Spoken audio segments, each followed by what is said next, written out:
So today we'll be hooking up your low brake elbow.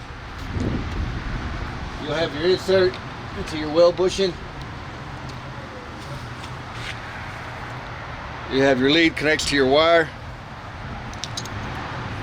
your probe, your tool, and your elbow.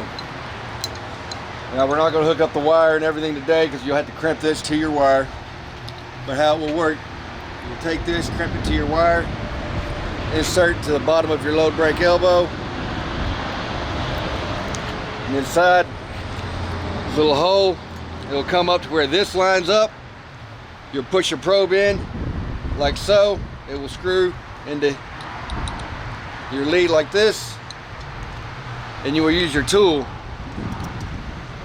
to tighten it up. So it will look like so.